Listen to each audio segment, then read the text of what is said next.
তুরস্কের এরদোগান নিজেকে খুব বিশাল কিছু মনে করে এবং একই সঙ্গে সে নিজেকে মুসলিম বিশ্বের একেবারে খলিফা বা সুলতান এরকমই কিছু মনে করে। তবে এইবার এই তুরস্কের এরদোগান যেমন কর্ম করছে ঠিক তেমনই ফল পাওয়া শুরু করছে। ঘটনা কি? ঘটনা হচ্ছে বর্তমানে যে রাশিয়া এবং ইউক্রেনের মধ্যে তো যুদ্ধ চলছে, তাই না? তো রাশিয়া এবং ইউক্রেন দুইটা দেশই কিন্তু খাদ্যশস্য রপ্তানিতে একেবারে শীর্ষে অবস্থান করে। তো যুদ্ধ বিধ্বস্ততার কারণে তাদের দেশে খাদ্যশস্যের উৎপাদন কিছু কম, এবং এছাড়াও ওই যে সরবরাহ রুট সেখানে তো যুদ্ধ চলছে। অতএব জাহাজ ভরে খাদ্যটা আমদানি করা একটা রিস্কি। তো এখন তুরস্কের তো খাদ্য ঘাটতি আছে এবং বেশ মজুদ যা যে কোনো মোমেন্টে তাদের দেশে কিন্তু একটা খাদ্যাভাব বিশাল আকার ধারণ করতে পারে। এই জন্য ডেসপারেটলি তুরস্ক কী করছে, ভারতের কাছে কিছু গম ভিক্ষা করছে। ভিক্ষা এই কারণে বলছি যে তারা একবার না দুইবার না তিনবার চিঠি দিয়েছে, এবং প্রথমবার জাস্ট এমনি ব্যবসায়িক একটা চিঠি দিয়েছিল যে আমাদের কাছে 50-60 হাজার টন গম দরকার। এই যখন ভারত এটার উত্তর দেয় নাই তখন বলছে যে এটা মানবিক থেকে দেখা উচিত, তাতেও সাড়া দেয় না। এবার 3 নম্বর চিঠিতে বলছে যে তুরস্কের নাগরিকরা আর 2 দিন পরে হয়তো খাদ্যাভাবে ভুগবে, এরকম সময় মানবিকতার বিষয়টাকে সর্বাগ্রে স্থান দেওয়া উচিত, এবং এই হেতু তাদেরকে 50 থেকে 60 হাজার টন খাদ্য সরবরাহ করা উচিত। এইভাবে কিন্তু ভারতের একটারও কোনো উত্তর দেয় নাই এবং কিছু বলেও নাই, তারা দিবে নাকি দিবে না এই সমস্ত কিছু বলে নাই। ভাবটা এমন যে তারা ওই ধরনের চিঠি পাই নাই এরকম। এই বিষয় নিয়ে আগেও একটা ভিডিও করেছিলাম, কিন্তু তার অ্যাঙ্গেলটা ছিল একটু ভিন্ন, এবং তখন আমি কিছু বিষয় সন্দিহান ছিলাম। কিন্তু অতঃপর বিষয়গুলো নিয়ে আরও বেশি খোঁজখবর নিলাম, পরীক্ষা নিরীক্ষা করলাম এবং নিশ্চিত হলাম যে তুরস্ক আসলেই বিভিন্ন দেশ থেকে খাদ্য আমদানির চেষ্টা করছে, কিন্তু তারা ব্যর্থ হয়েছে, হয় অতিরিক্ত মূল্যের কারণে অথবা সেই সমস্ত দেশ হয়তো সরবরাহ করতে রাজি হয়নি। এটা তো সবাই জানে যে এই তুরস্কের অর্থনৈতিক অবস্থা এখন কিন্তু খুবই খারাপ। নিজেরা মাতবাড়ি করতে গিয়ে এবং বিশাল নেতা সাজতে গিয়ে দেশের অর্থনীতির দিকে তারা নজর দেয়নি, এবং পরাশক্তিগুলোকে তারা খেপিয়েছে। আমেরিকাকে তো খেপিয়েছেই, এবং বন্ধুরূপে এই যে পুতিনের কাছে হাজির হয়ে এই পুতিনের পিঠে ছুরি মারারও অনেক প্ল্যান পায় তারা, এবং অনেক ঘটনা তারা ঘটিয়েছে। এখন ফলাফল হচ্ছে এই তুরস্ক নামক দেশটাকে কেউই বিশ্বাস করে না। আর যেহেতু পশ্চিমা বিশেষ করে আমেরিকাকে তারা খেপিয়েছে, সেই হেতু আমেরিকাও বিভিন্ন পদক্ষেপ নিয়েছে যাতে করে যে তুরস্কের অর্থনীতি ভেঙে পড়ে। এবং তার একটা অন্যতম নমুনা হচ্ছে আজকে থেকে 3-4 বছর আগেও $1 সমান 3 থেকে 4 লিরা এরকম ছিল। এরপর থেকে এই যে লিরার যে দরপতন হয় হতে এখন যেটা আমি দেখলাম যে $1 সমান 35 থেকে 36 লিরা। চিন্তা করা যায় মাত্র 3 বছরে কি পরিমাণ মুদ্রাস্ফীতি ঘটছে এবং তাদের ডিভ্যালুয়েশন হয়েছে তাদের টাকার। তাদের যে মুদ্রা সেইটার, কিন্তু বাংলাদেশের মুদ্রারও কিন্তু এই ধরনের দরপতন হয় নাই বা এই ধরনের ডিভ্যালুয়েশন হয় নাই, অবমূল্যায়ন হয় নাই। ফলে হচ্ছে কি এই এখন তো তাদের ওই বাইরের বিদেশ থেকে এই খাদ্যটাদ্য আমদানি করতে গেলে তাদের অনেক টাকা খরচ হয়। এবং যেটা আমি খোঁজখবর নিলাম, তারা মনে করেন অস্ট্রেলিয়া বা কানাডা অথবা আমেরিকা থেকে হয়তো গম আমদানি করতে পারতো, কিন্তু সেগুলো ছিল অত্যন্ত উচ্চ মূল্য। এবং ভারতই একমাত্র দেশ যারা নাকি একেবারে সুলভ মূল্যে খাদ্য সরবরাহ করতে পারতো। এবং সেই হেতু যেহেতু তাদের অর্থনৈতিক অবস্থা খারাপ, অতএব তারা ভারত থেকে খাদ্যশস্য আমদানি করতে চেয়েছিল, এবং তাদের ধারণা ছিল ভারত অতীতের সব কিছু ভুলে গিয়ে এই তুরস্ক নামক দেশটাকে খাদ্য সরবরাহ করবে। হ্যাঁ, ভারত অনেক সময় এই ধরনের অনেক কিছু করে, অনেক কিছু ভুলে যায়, বাট এইবার তুরস্কের যে কর্মকাণ্ড এইগুলো কিন্তু ভুলে নাই। 1 নম্বর কী কর্মকাণ্ড করছে চিরকাল এই তুরস্ক নামক দেশটা, এরা কিন্তু কখনোই ভারতের সাথে বন্ধুত্বপূর্ণ আচরণ করে নাই। আন্তর্জাতিক পরিসরে যখনই কাশ্মীরের বিষয় উঠছে তখনই কিন্তু এই তুরস্ক বরাবর পাকিস্তানের পক্ষ নিয়েছে এবং অনেকটা ওই যে খুশিয়ে খুশিয়ে ঘা বানায় না, এই তুরস্ক কিন্তু ইচ্ছা করে এই কাশ্মীর ইস্যুকে বিভিন্ন সময় আন্তর্জাতিকভাবে তুলে ধরছে এবং কাশ্মীরে ভারতীয়রা মানে ভারতীয় সৈন্যরা কী নির্মম অত্যাচার নির্যাতন করে এগুলো নিয়ে খুব সরব হয়েছে। But at the same time এই তুরস্কের এরদোগান কীভাবে কুর্দিদেরকে কচুকাটা করে এই বিষয়টা কিন্তু কখনো কেউ উল্লেখ করে না, মানে তারা তো স্বীকারই করে না, উল্লেখও করে না। এবং এখনও দেখলাম যে এই যে সিরিয়ার মধ্যে কোনো একটা জায়গায় ইরবিল নাকি জানি একটা জায়গা যেখানে নাকি কুর্দিদের বসবাস, সেখানে কিন্তু জাস্ট এই মুহূর্তেও তুরস্ক কিন্তু সামরিক বাহিনী পাঠিয়েছে যে ওখানে কুর্দিদেরকে তারা কি করবে, কচুকাটা করবে। তা নিজেরা অত্যাচার নির্যাতন করে সেইটা কোনো সমস্যা না, কাশ্মীর হলো ভারতের অবিচ্ছেদ্য অংশ, সেখানে প্রতিনিয়ত পাকিস্তান সন্ত্রাসী তারপরে জঙ্গি মঙ্গি পাঠিয়ে অশান্তির চেষ্টা করে এবং এর এগেনস্টে ভারতীয় সেনাবাহিনী যদি কোনো পদক্ষেপ নেয় তখন হয় বিশাল মানে অন্যায় অপরাধ। অর্থাৎ মুসলমানরা যা কিছু করবে ওটাতে কোনো সমস্যা নেই, বাট এই মুসলমানদের অত্যাচারিত হয়ে যদি অমুসলিমরা কোনো কিছু করে, ব্যাস এর চাইতে ভয়ঙ্কর অমানবিকতা, বর্বরতা, অসভ্যতা আর কিছু হতে পারে না। এবং এই পয়েন্ট অফ ভিউতে তুরস্ক অলওয়েজ ভারতের বিরোধিতা করছে। এত বিরোধিতা করা সত্ত্বেও কিন্তু বিগত 2-3 বছর আগে তুরস্কে যখন ভয়ঙ্কর ভূমিকম্প হলো তখন কিন্তু এই ভারতই সবচাইতে আগে খাদ্য, ওষুধ, তাঁবু এবং চিকিৎসক ইত্যাদি উদ্ধারকারী নিয়ে হাজির হলো। এখন তাহলে স্বাভাবিকভাবে মনে করতে পারে, এবং এই জায়গায় ভারতও মাঝে মাঝে অতিরিক্ত উদারতা দেখায়। কেন তারা এই ধরনের অতিরিক্ত উদারতা দেখায় এটা আমার বোধগম্য না। যে তুরস্ক অলওয়েজ ভারতের বিরোধিতা করছে, সেখানে ভূমিকম্প হলো কি হলো না এইটা নিয়ে মানে মাথা ঘামানো তো তাদের দরকার ছিল না, কিন্তু তারা বলে না না না মানবিকতা, মানবতা এটা হলো সবার ঊর্ধ্বে। আরে যারা নাকি মানবতার অর্থ বোঝে না, যারা নাকি মানবতার প্রতি যাদের কোনো পাল্টা দায়বদ্ধতা নেই, আপনি একতরফা আপনার শত্রুদের প্রতি মানবতা দেখিয়ে যাবেন আর ওরা সুযোগ পাইলেই আপনার পিছনে ছুরি মারার ধান্দা করবে, তাহলে আপনার এই ধরনের মানবতা তো দুর্বলতা, তাই না? এই ধরনের মানবতা হলে মানবতা না। আমি জানি না ভারত কবে এটা বুঝবে। এই ধরনের বিষয়টাকে কিন্তু মানবতা বলে না, বলে দুর্বলতা। ক্লিয়ার? তো যে ঘটনা ঘটিয়েছিল যে এই যে তুরস্ককে বাঁচালো, তুরস্কের জনগণ নাগরিককে বাঁচালো চিকিৎসা দিয়ে, খাদ্য দিয়ে, এই বছর 2025 সালে যখন এই যে পাকিস্তান থেকে কয়েকজন জঙ্গি এসে এই যে ভারতের 26 জন হিন্দুকে মেরে ফেললো না, নির্মমভাবে গুলি দিয়ে মেরে ফেললো, তখন কিন্তু তুরস্ক এটার কোনো প্রতিবাদ বা নিন্দা কিছুই করেনি। অর্থাৎ এইটা যে ঠিক আছে মুসলমানরাই তো করছে, অর্থাৎ ইসলামের ভিত্তিতে করছে, ইহুদি নাসারা কাফেরদের হত্যা করছে, এটা তো অ্যাজ ইউজুয়াল, এটা তো সঠিক আছে, এটা তো বৈধ।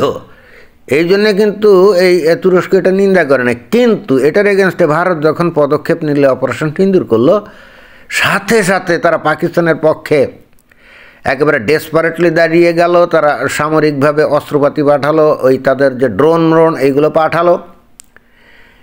পাঠিয়ে ভারতকে নাস্তানাবুদ করার জন্য চেষ্টা করলো। ওরা কিন্তু 2 বছর আগে ওদেরকে যে খাদ্য সহায়তা দেওয়া হয়েছিল, তারপরে চিকিৎসা করে তাদের বাঁচানো হয়েছিল বা তাদের আহতদের উদ্ধার করা হয়েছিল, এগুলো কিন্তু কমপ্লিটলি ভুলে গেল, পুরা ভয়ঙ্কর অকৃতজ্ঞের মতো। রাইট?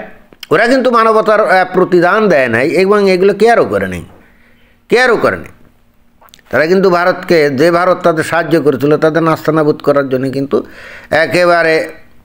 একেবারে চটজলদি সুযোগ কিন্তু হাতছাড়া করলো না, পাকিস্তানের পক্ষে এসে দাঁড়ালো। রাইট? এখন মাত্রই 7-8 মাস অতিক্রান্ত হয়েছে, 6-7 মাস অতিক্রান্ত হয়েছে। কত বড় নির্লজ্জ হতে পারে এই তুরস্ক!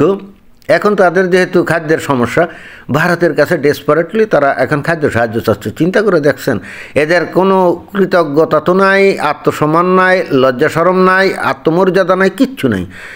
যে কর্মকাণ্ড এরা মাত্র 6 মাস আগে এই ভারতের এগেনস্টে করছে, এরপরে এদের কি কোনোভাবেই ওদের দেশে দুর্ভিক্ষ হয়ে যদি লোকজন লাখে লাখে করিতে মারাও যায়, তাহলে আত্মসম্মান এটা যদি থাকতো, আত্মমর্যাদা থাকলে ভারতের কাছে তো অন্তত খাদ্য সাহায্যের জন্য মানে আর্জি জানাতো নাকি জানাতো। কিন্তু তারপর আর্জি জানিয়েছে কেন জানেন? কারণ তুরস্কের এরদোগান মনে করে ভারতীয়রা মূর্খ, ভারতীয়রা মূর্খ, ওদের যতই অসম্মান করা হোক, ওদের মধ্যে যতই ঝামেলা করা হোক, এইটাতে কোনো কিছু হবে না। ওরা টাকা পাইলে ওরা মনে হয় যে ঘরের সব কিছু বিক্রি করে দিতে পারে। মানে তুরস্কের এরদোগান তাই ভাবছে, এই যে 50 বা 60,000 টন খাদ্য, এটা আসলে মাগনা তো না, কিনে নেবে। কিন্তু মাঝে মাঝে এমন সিচুয়েশন পৃথিবীতে হয় যখন আপনার বিশাল পরিমাণ টাকা আছে, সো হোয়াট, কিন্তু যে জিনিসটা আপনি কিনতে চাইবেন, যাদের কাছে ওইটা আছে তাদের যদি প্রয়োজন থাকে তাহলে তো তারা সেটা বিক্রি করবে না, তাই না? কিন্তু তুরস্কের এরদোগান ভারতকে আন্ডার এস্টিমেট করছে। তারা মনে করছে আমরা টাকা দিলে ওরা বিক্রি করবে না, কেন, আমরা কি মাগনা নাকি? কিন্তু খাদ্য এমনই একটা মৌলিক জিনিস যেটা তার নিজের নাগরিকদের আগে খাওয়াতে হয়। এখানে এটা অস্ত্রপাতি বা কোনো বিলাস সামগ্রী না যে না কিনলেও চলে। খাদ্য এমন একটা জিনিস, এইটা থাকতেই হয়। বিলাস সামগ্রী না থাকলেও মৌলিক চাহিদা এটা, তাই না? তুরস্কের এরদোগান কিন্তু ভারতকে অত্যন্ত আন্ডার এস্টিমেট করছে। ভাবছে যে ভারতের লোকজন পয়সার পাগল, টাকার পাগল, টাকা দিলেই তারা দিয়ে দিবে। এইবার দেখলাম যে একেবারে শির দাঁড়া করে, মেরুদণ্ড খাড়া করে ভারত প্রত্যুত্তর দিয়েছে যে না, তোর পুরো টাকাও যদি আমাদেরকে দিস, 1 টনের দাম বাজারে যা আছে আন্তর্জাতিক বাজারে তার থেকে 100 গুণ টাকা বেশিও যদি দিস, তাও তোদের কাছে খাদ্য বিক্রি করবো না, যা। এটার জন্য এখন ভারতীয় সরকার কিন্তু ধন্যবাদ পেতে পারে। হ্যাঁ, এটাই করা উচিত। ইট যদি কেউ মারে তাহলে ফাটকেল মারতে হবে। এখানে মেরেছিস কলসিখানা, তাই বলি কি প্রেম দেব না, এই ধরনের প্রেমের খেলা এই 21 শতাব্দীতে চলে না। এই মানব সমাজে আসলে এগুলো চলে না। মেরেছিস কলসিখানা, তাই বলে কি প্রেম দেব না। এখন যাও, ওরা খাদ্য কোথা থেকে সংগ্রহ করবে, পারলে পারুক, না পারলে না পারুক, কিন্তু এই সমস্ত নিমক হারাম অকৃতজ্ঞদের প্রতি ন্যূনতম কোনো মায়া মহব্বত দেখানো মানে আপনি আসলে যে দুর্বল, এটাই প্রমাণ করা। মানুষ আপনাকে কিন্তু প্রশংসা করবে না। আজকে ভারত যদি এই খাদ্য বিক্রি করতো এই যে তুরস্কের কাছে, বা তুরস্ক কী মনে করতো জানেন? ভারতীয়রা লোভী, ভারতীয়রা হলো দুর্বল, ভারতীয়রা হলো শক্তিহীন, এবং এটাই মনে করতো। তারা কিন্তু কৃতজ্ঞতা দেখাতো না, এটা মনে করার কোনো কারণ নেই। ক্লিয়ার? এবং এই তুরস্ক যে মুহূর্তে এই ভারতকে বিব্রত করার জন্য তার গোয়েন্দা লোকজন পাঠিয়ে বাংলাদেশে বিভিন্ন সীমান্তে ঝামেলা করার পায়তারা করছে, যেটা কিন্তু অলরেডি চতুর্দিকে খবর বের হয়েছে, এই মোমেন্টে দেখছেন যে এরা ভারতকে কতটা আন্ডার এস্টিমেট করে। যেখানে এখনও পর্যন্ত ভারতকে উত্ত্যক্ত করার জন্য বাংলাদেশকে তারা ব্যবহার করছে, পাকিস্তানকে তারা ব্যবহার করছে, এই মোমেন্টে তারা ভারতের কাছে খাদ্য সাহায্য চায়। তারা কিন্তু কল্পনাও করে নাই যে ভারত এইভাবে দৃঢ়ভাবে প্রত্যাখ্যান করতে পারে। অতীতে হয়তো এটা করে নাই। অতীতে ভারত হয়তো মনে করছে না না না, মৌলিক চাহিদা তো খাদ্য, কিছু মানুষ না খেয়ে মারা যাবে, দুর্ভিক্ষ হবে, অতএব কী দরকার, তারা খেয়ে দেয় বাসুক। তো এই জন্যে দেখেন যে এদের সাথে এই যে আফগানিস্তানের তালেবানদের কত তফাৎ, তাই না? আমরা তো প্রতিনিয়ত তালেবানের সমালোচনা করি যে তারা 1450 বছর আগেকার বিধিবিধান চালু করেছে আফগানিস্তানে, আমরা বলি না? আমরা বলি তো। কিন্তু এই আফগানিস্তানের লোকজনও কিন্তু এতটা অকৃতজ্ঞ না। ওই যে 2-3 বছর আগে সেখানে যে ভূমিকম্প হয়েছিল বা তাদের দুর্ভিক্ষ হয়েছিল, তাই না? তখন ভারত সেখানে 50,000 টন গম পাঠাইছিল না। পরবর্তীতে দেখছেন ওরা বলে, এই যে আফগানিস্তানরা এটা স্বীকার করে যে আমাদের বিপদের দিনে ভারত, যদিও তারা মুশরিক, যদিও তারা পৌত্তলিক অর্থাৎ ধর্মীয়ভাবে তাদের সাথে বন্ধুত্ব করা উচিত না, কিন্তু এই ক্ষেত্রে তালেবানদেরকে কিন্তু প্রশংসা করতেই হয়। অ্যাটলিস্ট তারা অনেস্ট, তারা কিন্তু ভারতের প্রতি কৃতজ্ঞ। এবং পাকিস্তানকে একেবারে তারা সহ্যই করতে পারে না, কারণ পাকিস্তান ইহজীবনে কোনো দিন এরকম আফগানিস্তানরা না খেয়ে থাকলে একটা দানা গম পাঠায় নাই কোনো দিন। একটা ভ্রমণ ব্লগে দেখলাম যে ওই ভারতীয় 2জন নাকি একজন ভ্রমণকারী আফগানিস্তানে গেছে, মাঝখানে তালেবান আর আটকিয়েছে, মানে চেক করার জন্য। যখন বলছে আমি ভারতীয়, সাথে সাথে বলছে নো পাসপোর্ট, নো চেক, ছেড়ে দিছে। আবার ইন্ডিয়া জিন্দাবাদ বলে আবার স্লোগানও দিল। কে? তালেবান। তো তালেবানদের আদর্শের আমরা সমালোচনা করি এবং তারা যে দর্শনে বিশ্বাস করে তার সমালোচনা করি, but as a personal character আমরা কিন্তু মানে ধন্যবাদ দিতেই হবে, তাই না? তারিফ করতেই হবে। তারা অন্তত অকৃতজ্ঞ নয়। বাট এই তুরস্কের এরদোগান এবং তুরস্ক ভয়ঙ্কর অকৃতজ্ঞ, ভয়ঙ্কর অকৃতজ্ঞ। মানে এরা যে কী মারাত্মক অকৃতজ্ঞ, এই যে যদি এদের খাদ্যটা তো পাঠানো হতো না, এরা আর দ্বিগুণ উৎসাহে ভারতের ক্ষতি করার জন্য নানা রকম ধান্দা করতো। এবং বিভিন্ন জনের কাছে হয়তো এমনও বলতো এই ভারতের কোনো ইয়ে নেই, মানে কোনো রকম কোনো কোয়ালিটি নেই, এরা হলো দুর্বল, এরা হলো কাপুরুষ, এভাবে নিন্দামন্দ করতো। এবং তারা যে ভারত থেকে খাদ্য নিয়ে গেল, ভারতের এত ক্ষতি করার পরও বা ক্ষতি করার চেষ্টার পরও তারা চিন্তা করতো যে তাদের চাইতে বুদ্ধিমান এবং স্মার্ট, অর্থাৎ ওই তুরস্ক মনে করতো যে তাদের অর্থাৎ মুসলমানদের চাইতে স্মার্ট এবং বুদ্ধিমান এই দুনিয়াতে আর কেউ নেই। অ্যাজ এ হোল এদের চরিত্রটা কীরকম না, এই যে পশ্চিমা দেশগুলোতে এই যে বহু এই যে মুসলমান তারা রিফিউজি হিসেবে আশ্রয় নিয়েছে, তাই না? এদেরকে কিন্তু মুসলমান না, মানুষ হিসেবে তারা আশ্রয় প্রশ্রয় দিয়েছে, থাকতে দিয়েছে, নাগরিকত্ব দিয়েছে এবং মর্যাদা সহকারে বসবাসের সুযোগ দিয়েছে, রাইট? পরিবর্তে মুসলমানরা কি এই সমস্ত দেশের প্রতি কৃতজ্ঞ? অল্প কিছু লোক দেখি যে একটু ভিন্ন রকম চিন্তা ভাবনা করে, but most of the Muslims are they really grateful to Western countries, Western civilization or Western societies? Obviously not. এরপরে যখন আমরা দেখি যে এরাই গাড়ি নিয়ে মানে পাবলিকের ওপরে ঝাঁপিয়ে পড়ে, গুলি বন্দুক নিয়ে ঝাঁপিয়ে পড়ে, তো এইটা কি পার্সোনাল কোনো আক্রোশে করে নাকি? জি না, এইটা করে তাদের ধর্মীয় আদর্শ দ্বারা উজ্জীবিত হয়ে জিহাদ করে। দেখবেন যে এই সমস্ত ব্যাপার যখন আসে না, কিছু মুসলমান এসে বলে আমেরিকাতে প্রতি বছর গুলি বন্দুকে হাজার হাজার লোক মারা যায়, তো সেইটা কোনো যদি সমস্যা না হয়, তাহলে ওই যে একটা আফগান যুবক কর্তৃক দুজন গার্ড যে গুলিবিদ্ধ হলো, এইটা কেন সমালোচনার সম্মুখীন হতে হবে? আরে ভাই, অন্যান্য যে হাজার হাজার মানুষ মারা যায় সেটা তো আদর্শভিত্তিক না। একে অন্যকে যখন হত্যা করে সেটা তো আদর্শের ভিত্তিতে করে না, হয় পার্সোনাল কোনো ক্লাসে অথবা ফ্রাস্ট্রেশনের দ্বারা অথবা মাফিয়া গ্যাং তারা নিজেদের অঞ্চল দখল নিয়ে যুদ্ধ করে। কিন্তু এই যে আফগান যুবক সে যে দুজন গার্ডের উপরে হামলে পড়লো, এটা তো আদর্শিক, এটা সে তার ধর্মীয় আদর্শ দ্বারা উদ্বুদ্ধ হয়ে কাজটা করছে, তাই না? এই ডিফারেন্সটা এই মুসলমান যারা নাকি শেয়ানা, খুব শেয়ানা, দেখবেন যে এই সমস্ত তুলনা দেয় তারা কিন্তু খুব সুকৌশলে তারা কিন্তু চেপে যায়। আরে পার্সোনালি একজন মানুষ অন্য একজন মানুষের সাথে স্বার্থের সংঘাত ঘটছে, সেখানে গুলি বন্দুক ছোড়াছুড়ি হতে পারে, মানুষ মারা যেতে পারে। ভাই, এইটা তো কেউ অনুসরণ করবে না, এইটা দ্বারা উদ্বুদ্ধ হয়ে অন্য মানুষ তো গুলাগুলি খুনাখুনিতে লিপ্ত হবে না। কিন্তু একজন মুমিন মুসলমান যখন তার ধর্মীয় আদর্শ বা বিশ্বাস দিয়ে অমুসলিমদের উপরে ঝাঁপিয়ে পড়ে এবং যেটা নাকি ইসলাম ধর্মের মূল বাণী, মর্মবাণী, তাহলে ওই ব্যক্তিটা যে নাকি ঝাঁপিয়ে পড়লো তাকে তার আদর্শ গণ্য করবে না? যেমন ওসামা বিন লাদেন, তার 19 জন সহযোগী এই যে আমেরিকার টুইন টাওয়ার ধ্বংস করে দিল এবং 3000 লোক মারা গেল, তাই না? এই দুনিয়াতে খুব কম মুসলমান পাবেন যারা এই ওসামা বিন লাদেনকে বলবে টেরোরিস্ট। তারা বলবে যে ওসামা বিন লাদেন একজন বীর পুরুষ, মহাবীর পুরুষ, মহান বীর। This is the difference between Muslims mindset and non Muslims mindset, বুঝছেন? তো এরদোগান তো তার বাইরে না। এরদোগান চিন্তা করে যতভাবে অমুসলিমদের মানে এক্সপ্লয়েট করা যায়, মানে সল্লি ভল্লি দিয়ে তাদের প্রতারণা করা যায়, করে নিজেরা লাভবান হওয়া যায়, সেটার মধ্যে সে এর নৈতিকতা খুঁজে পায়, সেটার মধ্যে তার বুদ্ধিমত্তা খুঁজে পায়। কিন্তু ভারত অ্যাটলিস্ট এইবার স্ট্যান্ড করছে নিজের পায়ের ওপর এবং আত্মমর্যাদায় ফিরে ফিরে চিন্তা করছে না, এনাফ ইজ এনাফ।